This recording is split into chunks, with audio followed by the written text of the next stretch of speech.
Well, the much anticipated Seawind 1270 has been officially released, and have they packed some value into this boat? For those who still actually like some sailing performance in a user-friendly and comfortable catamaran, then pay attention, because this boat is going to shake up the 40-foot catamaran market in a big way. Plus, it offers some special features never seen on a Seawind of this size before. So watch to the end to see all of the details.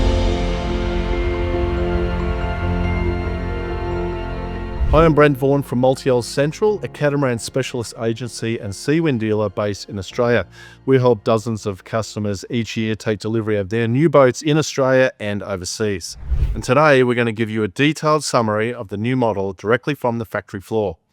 We've been sitting on this news for weeks and finally able to give you our thoughts and key feature summary. So let's take a look. Now, if you know anything about Seawind, you'll know the Seawind 1260 has been an absolute legendary design for cruising couples tackling the South Pacific in a boat that can actually sail. USA Cruising magazine didn't just like it, they named it USA Boat of the Year and crowned it the best cruising multi-hull under 50 feet back in 2019. The Seawind 1260 won fans for its fully protected twin helms, lower center of effort and gravity and optimized performance, and open living spaces thanks to the trifold doors. But Seawind have completely overhauled this design for the next generation, following on from other models such as the award-winning Seawind 1370. So welcome in the Seawind 1270. I know what you're thinking, 1270. That's just 100 mil, right? More than the 1260. Well, wrong. This is a complete redesign to exponentially increase the volume of this boat along with its performance. We've got a full list of changes and there are some 35 of them.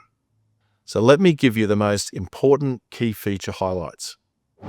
The boat has grown. We're now looking at 42 feet, and that's 400 mil longer than the Seawind 1260, with an extra 120 mil of beam to 6.95 meters.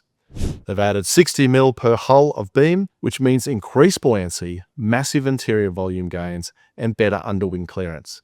We're talking 0.85 meters under the bridge deck now. They've worked with renowned Australian marine architect Stuart Bloomfield to completely change the underwater shape and optimize a laminate schedule for a lighter boat with better performance. While the sail plan has been revised with a much larger mainsail and increased self-tacking jib area, giving it the best sail area to displacement ratio in its class without the need of a more cumbersome genoa. We're getting reverse bows, not just for looks, but for reserve buoyancy and power both into and off the breeze. The forebeam has been raised 250 mil for higher wave clearance and is molded carbon composite.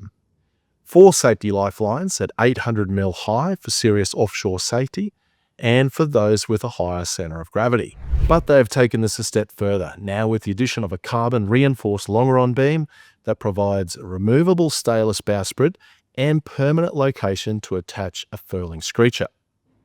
Flush mount deck hatches and flat decks with a raised foredeck, while the saloon is 120 mil wider and 180 mil longer, providing significantly more room through the living area on deck to provide some layouts never offered before on this size. But we'll talk about that in a moment.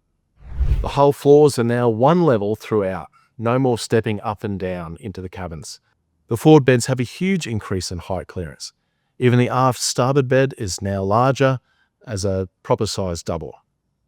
They've redesigned the helm seats for 2 large adults with an ice chest beneath that can be converted to a fridge. Bow seats are standard, including side access gates now for easier boarding from a dock. And of course, electrically operated helm windows. The roof design has been changed to allow for an increased solar panel capacity with a staggering 2.38 kilowatts. Plus the extended saloon roof forward has an eyebrow overhang for interior shading and incorporating a rainwater catcher, dedicated plumbing and a tank. There are larger davits with storage racks for surfboards on top, and a boarding step from the transom. Seawind is offering this boat in 3 distinct configurations. You can get it as a 3-cabin galley down, and that is the traditional layout, offering arguably the biggest galley on the market of any serious cruiser of this size. And something I thought I'd never see on a Seawind of this size, a galley up. The galley up configuration is quite generous with a full U-shaped galley so you can wedge yourself in when battling some weather. and it's available in a 3-cabin for cruisers or 4-cabin for charter or larger families. And unlike the Seawind 1370, they're opening up the starboard midship companionway for additional galley storage and a deep freezer. That's right, Seawind have finally done it. They've taken their most successful Seawind offshore cruising design and given it the galley up treatment. In addition to this, they are also offering the forward-facing nav station, borrowing inspiration from the larger Seawind 1370. This is only possible due to the added interior volume that has been created, and one could draw the comparison that is closer to the Seawind 1370 than the 1260 model, but I'll let you be the judge. And just to make this more exciting, all 3 configurations will be available with hybrid electric propulsion starting in late 2026. The first Seawind 1270 launches in April 2026 as the galley down version, but if you want the galley up version, then you're looking at August 26 and onwards. There's an introductory discount for the first few boats, so click here for a price information pack or scan the code. We'll also send you the 35 new features in full. So there you have it, the Seawind 1270 with galley up and optional electric hybrid configuration. This is going to complete Seawind's transition to their new look generation, including the 1170 and 1370.